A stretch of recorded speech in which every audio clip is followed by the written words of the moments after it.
বন্ধুরা এখন একটা বড় কথা হচ্ছে যে আল্লু অর্জুনের ভয়েস কে দেবে। Hey guys, welcome to my channel. আমি মহারাজার। এখন আমরা কথা বলবো হচ্ছে পুষ্পা 2 বাংলা ডাবিং নিয়ে। বন্ধুরা এখন অবধি যে কটা ছবি বাংলা ডাবিংয়ে এসছে বা আসবে বলে ঘোষণা হয়েছে, তার ভিতরে সবথেকে most hype Bangla dubbing film হচ্ছে পুষ্পা 2।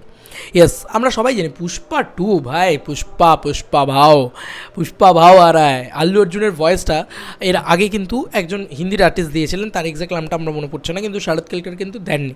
এবং ওই ঝুঁকেগা নেই সালা, ওই ডায়লগটা যে লেভেলে পপুলার হয়েছিল, দারুণ পোস্ট সে কিন্তু দিয়েছিলেন আর কি। সম্ভবত সেই এবারে হিন্দি ডাবিংটা দেবেন। তো হিন্দি ডাবিং নিয়ে তো কোনো চিন্তাই নেই, সেটা কিন্তু প্রচণ্ড পপুলার হয়। হিন্দি ডাবিং নিয়ে একটা আলাদা ক্রেজ তৈরি হয় গোটা ইন্ডিয়া জুড়ে, এটা আমরা সবাই জানি। কে হিন্দি ডাবিং দিয়েছে সেটা জানার জন্য আমাদের একটা উৎকণ্ঠা তৈরি হয় মনের ভিতরে, সেটা আমরা সবাই জানি। কিন্তু পুষ্পা 2কে তো বাংলাতেও বিজনেস করতে হবে। বাংলাতে বিজনেস করতে গেলে, বাংলা ডাবিংয়ে বিজনেস করতে গেলে, এক তো তাদের এত বড় ছবি তারা বাংলায় নিয়ে আসছে, এমনিই তারা বিজনেস করবে। তারা এত বড়, আল্লু অরবিন্দ না সাংঘাতিক প্রডিউসার, এবং আল্লু অর্জুন না খুব সাংঘাতিক লোক। দেখো না, আজকে তিমির বিশ্বাসকে দিয়ে বাংলা গান গাওয়াচ্ছে, তা তোমার মনে হয় না যে কোনো বড় স্টারকে দিয়েই বাংলা ইয়েটা ডাবিংটা উনি করাবেন? দেখো আল্লু অর্জুনের যে রাজকীয় ভয়েস, মানে আমরা সবাই জানি যে একটা সুপারস্টারকে রিপ্লেস করতে পারে আর একটা সুপারস্টার। তো কোথাও গিয়ে বাংলায় তার ভয়েসটাকে, মানে এখন যদি ধরো খরাজ মুখার্জি তার ভয়েস দেয়, এখন ধরো যদি কাঞ্চন মল্লিক তার ভয়েস দেয়, কথার কথা বলছি, বা বিশ্বনাথবাবু তার ভয়েস, বিশ্বনাথবাবুর কিন্তু খুব মোটা ভয়েস, আমি খিল্লির কথা বলছি না, কাঞ্চন মল্লিক বা খরাজ মুখার্জির কথা আমি বাদই দিলাম। আমি যদি বিশ্বনাথবাবুর কথা বলি, বিশ্বনাথবাবু কিন্তু সলিড ভয়েস করতে পারেন, এবং বিশ্বনাথবাবু কিন্তু দারুণ ভোকাল টেক্সচার আনতে পারেন। এবার বিশ্বনাথবাবু যদি দেন, বিশ্বনাথবাবু দিলে কি হাইপটা সেই লেভেলে হবে? তো তারাও জানে যে কে দিলে হাইপটা সেই লেভেলের হবে। এখন বিষয় হচ্ছে অ্যাপ্রোচ করা এবং তাদের রাজি হওয়া। দেবদা না জিৎদা, কে দেবেন আল্লু অর্জুনের ভয়েস?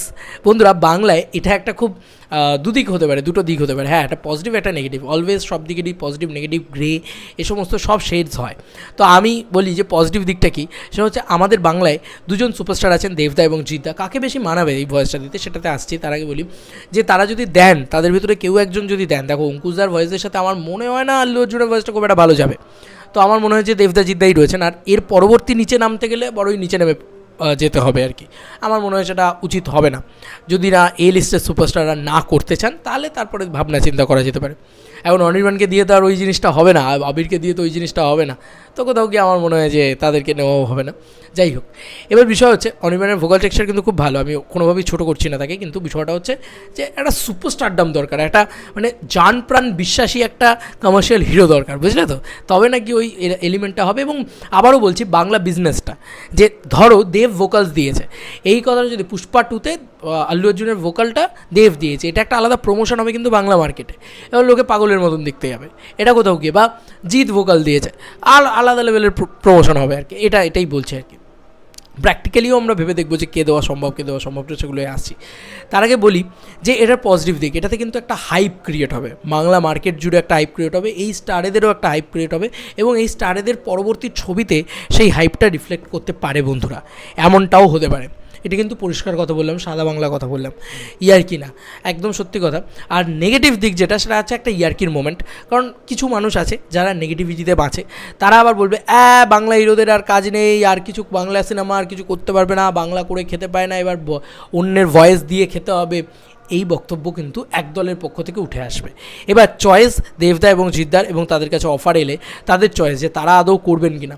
তারা হয়তো এটাও ভাবতে পারেন যে এই যে এক দলের নেগেটিভিটি, সেটা হয়তো পরবর্তীতে বেড়ে যেতে পারে। তারা এটা ভাবতে পারেন যে না, কেন মানে অন্য একটা ছবির ভয়েস আর্টিস্ট হয়ে থাকবো, এটা অনেকে ভাবতে পারেন। কিন্তু আমার মনে হয় যে আলাদা রকম একটা প্রমোশন পাওয়া যায়। সামান্থা একটা কথা বলেছিল, আমার খুব ভালো লাগে সেই কথাটাতে। আমাদের বাংলায় শুভশ্রী তো এখানে বলে যে বসের মতন ছবি আমি আর করতে চাই না। এইগুলো শুনলে কীরকম একটা মানে গা জ্বালা দিয়ে ওঠে। যাই হোক, তবে আমার একটাই কথা বলার, যে সেখানে সামান্থা একটা কথা বলেছিল যে সামান্থাকে সবাই বারণ করেছিল। ও মোটামুটি ওই শকুন্তলামের প্রমোশনে বোধহয় বলেছিল যে সবাই সামান্থাকে বারণ করেছিল যে তুমি আন্টাবার মতন কাজ করো না, গান গেও না, বা ডান্স পারফর্ম করো না। ও তখন বলেছিল এটাই আমি করবো, আই ক্যান ডু ইট। তো ও ওটা করে, এবং ওটা করে জাস্ট রেভলিউশন ঘটিয়ে দিয়েছে। দেখছো তো ওকে নিয়ে কী পাগলামি, বাংলা মার্কেট, মানে বাংলা মার্কেট কেন, each and every market, each and every ওকে নিয়ে কী পাগলামি।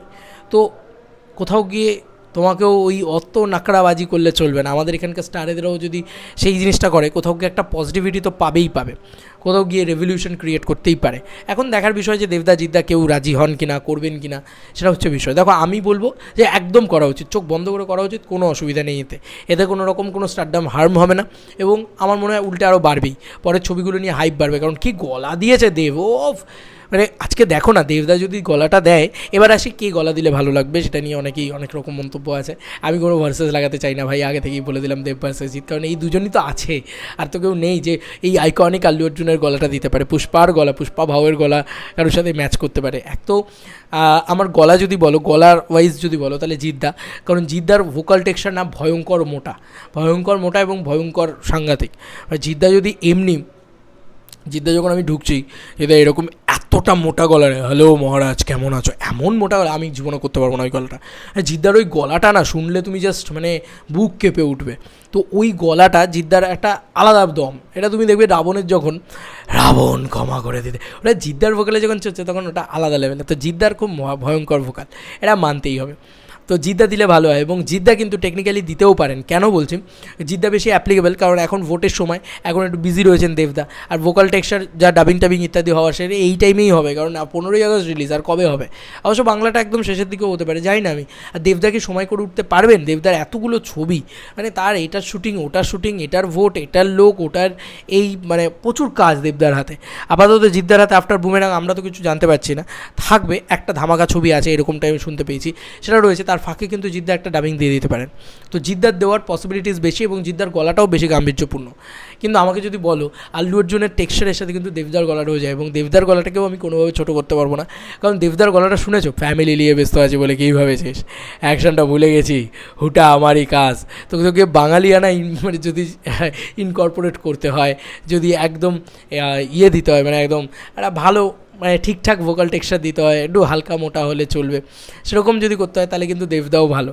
দেখা যাক কী হয় না হয়, আমি এটা নিয়ে সত্যি এগারলি ওয়েট করে আছি যে কে আল্লু অর্জুনের ভোকালটা দেয়। বাংলায় রিলিজ হচ্ছে ঠিক আছে, কিন্তু আল্লু অর্জুনের ভোকাল কে দেবে, এটা নিয়ে খুবই এক্সাইটিং মোমেন্ট। এবং যদি হয়, মানে দেখো আমি যদি পুরো সাদা বাংলার কথা বলছি, বাংলার ডাবিংটা দেখার আমার এক্সাইটমেন্ট থাকবে, কিন্তু যদি দেবদা জিদ্দার ভিতরে কেউ একজন দিয়ে দেয় ভোকাল টেক্সচারটা, তাহলে কিন্তু আমি হুড়মুড় করে বা পাগলের মতন আগে বাংলাটা দেখতে ছুটবো হয়তো, কোথাও কি এটা হবে, কিন্তু এটা কোয়াইট ন্যাচারাল, কারণ এক্সাইটমেন্টটা বেড়ে যাবে। আমরা যারা বাংলা মাস কমার্শিয়াল ছবি ফ্যান, বা দেবদার যারা ফ্যান, জিদ্দার যারা ফ্যান, তারা কিন্তু পাগলের মতন ছুটতে শুরু করবে, যারই ভোকাল থাকুক, ভোকাল তো কারোর একজনেরই থাকবে। এবার দেখার বিষয় যে হিরোইনদের ভোকাল কাদের থাকে, আমাদের এখানকার হিরোইনের না কিছু ভেবে যে না আমরা তো দেবো না, সেটা করে নাকি অন্য কোনো করে। দেখো আমার মনে হয় যে হিরোইনদের ভোকালে, মানে রশ্মিকার ভোকাল বা ইত্যাদি ভোকাল, এগুলো না খুব সিম্পল ব্যাপার, কারণ একটা মিষ্টি মেয়ে খুঁজে পাওয়াটা খুব ইজি নতুনদের ভিতরেও, কিন্তু একটা হিরো যার নামে বাংলার টিকিট সেল হবে, আবার সেটা কিন্তু দেবদার জিদ্দার নামেই বাংলার টিকিট সেল হয়। তো একে তো পুষ্পা টুর একটা পাওয়ার, তার সাথে দেবদা জিদ্দার ভোকালের একটা পাওয়ার, মানে কোনো একটা সুপারস্টার কারোর একটা ভোকালের পাওয়ার, এই দুটো যদি কম্বাইন্ড হয়, পুষ্পা টু এর বাংলা কালেকশন ভয়ঙ্কর লেভেলে যাবে, এবং বাংলা থেকে আমাদের এখানে স্টারেরাও আরও কোথাও গিয়ে একটু হলেও বেশি পপুলার হবে, তাদের গলাটা অনেক মানুষ শুনবে। এটা আমার মনে হয়েছে, যে মানুষগুলো হয়তো বাংলা ছবি দেখতেও আসতো না, তারা পুষ্পা টু তো দেখতে আসবে, তারা গলাটা শুনবে, এবার তারপরে তারা একটা খাদান দেখতে আসবে, শুটবি খাদান দেখতে আসবে, তারা জিদ্দার আপকামিং ছবি সেগুলো তারা দেখতে আসবে, বা জিদ্দার যদি ভোকাল থাকে, যেটাই যারই থাকুক না কেন, আমার মনে হয় কোথাও গিয়ে দেবদার থেকে বেশি পসিবিলিটিস আছে জিদ্দার ক্ষেত্রে, যেহেতু তার গলাটাও মোটা, এবং যেহেতু তার মানে সময়টাও সে দিতে পারবে। এবার যদি সে রাজি না হয়, তাহলে দেবদার কাছে অফারটা যেতে পারে। এবার দেবদা আমরা সবাই জানি যে টাইম ম্যানেজমেন্টে কিং একেবারে, তো দেবদা যদি রাজি হয়ে যায়, দেবদা যদি ভোকালটা দিয়ে দেয়, হেভি হবে, জমে যাবে। দেখা যাক দেবদা জিদ্দা যেই দিক না কেন, মানে ভাই সিটি মার মোমেন্ট হবে। কিন্তু যাই বলো, তোমাদের কার কি মতামত, কে এটা অ্যাকচুয়ালিতে এটা হলে কি হবে, কেমন হবে জানিও কমেন্ট সেকশনে। চলো বন্ধুরা, নতুন কোনো ভিডিওতে দেখা হবে, বাই।